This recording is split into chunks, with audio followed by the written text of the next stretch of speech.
George Washington, father of the United States, hero of the Revolution, the guy with the cherry tree and the dollar bill.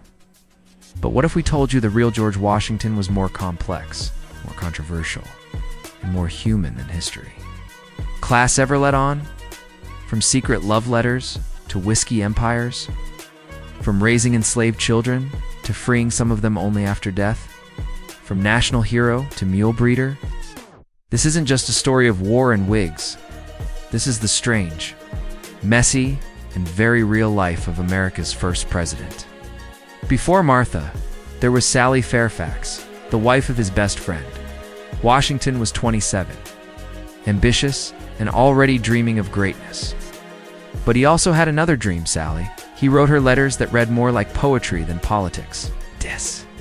True, I profess myself a votary to love. I feel the force of her amiable beauties. Even while engaged to Martha Custis, George couldn't resist confessing his feelings. Martha was wealthy, well-connected, and perfect for his social ascent. But Sally was the one that got away. And here's the kicker. Sally kept those letters until her death, suggesting she might have felt the same. So, was America founded on unrequited love?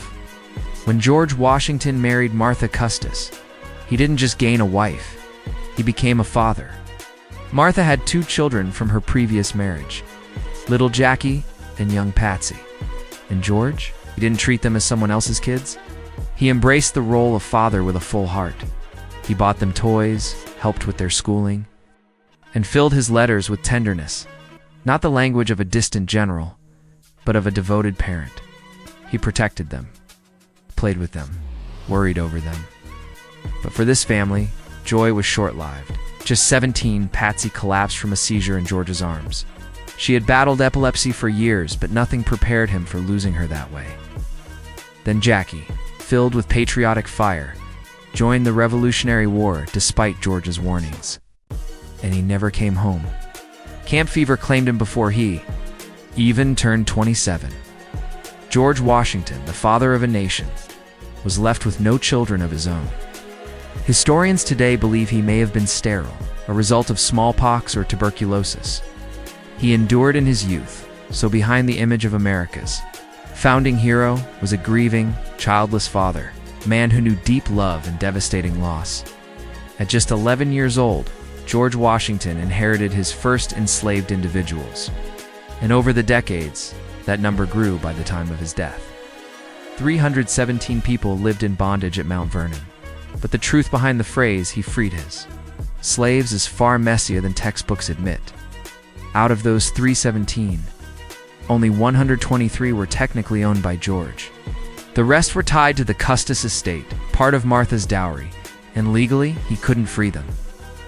Even the 123 he did own, he didn't free them immediately. His will stated they'd be released, but only after Martha's death. That meant many lived under the threat of being re-enslaved if anything changed, and many didn't wait around. Some enslaved people took freedom into their own hands. During the Revolution, 17 individuals escaped 2 British ships that promised liberty. Others ran north. One of them was Ona Judge, a woman Martha claimed as her property. She fled to New Hampshire and evaded capture for the rest of her life. George and Martha sent agents to bring her back. She refused to return to slavery. George Washington, a man who fought for liberty, also spent years chasing people trying to claim their own. Then there's the shadowy tale of Westford, a man of mixed race. Westford was rumored to be George Washington's biological son, the result of a hidden relationship with an enslaved woman named Venus. Family stories whisper that Venus wasn't just any servant. She was Washington's personal companion. When she became pregnant, he reportedly stopped sleeping beside her, a detail passed down through generations. Westford's appearance was striking. So striking that those around him often commented on his resemblance to George, and whispers grew louder, but facts remain elusive. Some historians claim Venus wasn't even at Mount Vernon during the year of Westford's birth. Others point to George's likely sterility, a result of illnesses like smallpox or tuberculosis during his youth. To this day, No surviving DNA has confirmed or denied the claim. If true, it would shake the foundation of how we view the founding father. But without proof, the story of West Ford remains one of history's most haunting what-ifs. The British didn't just battle Washington on the battlefield, they launched a war of whispers. In 1775, a forged letter began to circulate, claiming Washington had seduced a washerwoman's daughter named Kate. 2 years later, more documents emerged, supposedly court records, that accused him of sleeping with a New Jersey woman who spied on him in bed. One small problem? He was with Martha the entire time. These weren't harmless tabloid stories. They were weapons. Psychological warfare designed to undermine the very symbol of American integrity. The British wanted to paint George as weak, lustful, and corrupt. Just another man drunk on power and pleasure? It didn't work. It had proved one thing. Even 250 years ago, the war for public opinion was fierce. We often picture Martha Washington as the quiet founding mother, sitting beside her husband with gentle smiles. The truth? Martha was a force. She loathed politics, called her time in Washington, D.C. a prison. She wasn't interested. In being First Lady, she wanted her life back.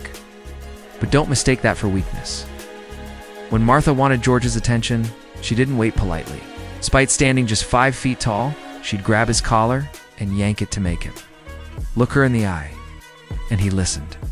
She brought immense wealth to the marriage, but she wasn't just a trophy wife, she was his equal, his partner, and sometimes the one who made the real decisions. In a world that demanded quiet, Martha was loud when it mattered. After the wars, the politics, and the spotlight, Washington returned to something simpler, farming. But of course, he didn't do simple like anyone else. He built one of the biggest whiskey distilleries in the young nation, producing over 11,000 gallons a year. Workers were sometimes paid in liquor. Even doctors were tipped in rye. He also grew hemp, not the recreational kind, but for rope and textiles. Practical crop with 0 THC. And then came the mules. After receiving a prized Spanish donkey from the King of Spain, George began crossbreeding with American horses. His goal? A stronger, more efficient farm animal. By the time of his death, Mount Vernon had 63 mules. He may have been the father of the nation, but he was also the father of American mule breeding. So now that you've seen the man behind the monument, has your view of George Washington changed? Was he a hero? A hypocrite? A mystery we're still trying to understand?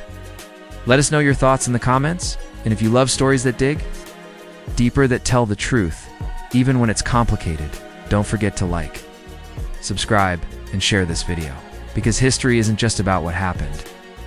It's about who we choose to remember. So now that you've seen the man behind the monument, has your view of George Washington changed? Was he a hero? A hypocrite? A mystery we're still trying to understand? Let us know your thoughts in the comments, and if you love stories that dig deeper, that tell the truth, even when it's complicated, don't forget to like, subscribe, and share this video. Because history isn't just about what happened. It's about who we choose to remember.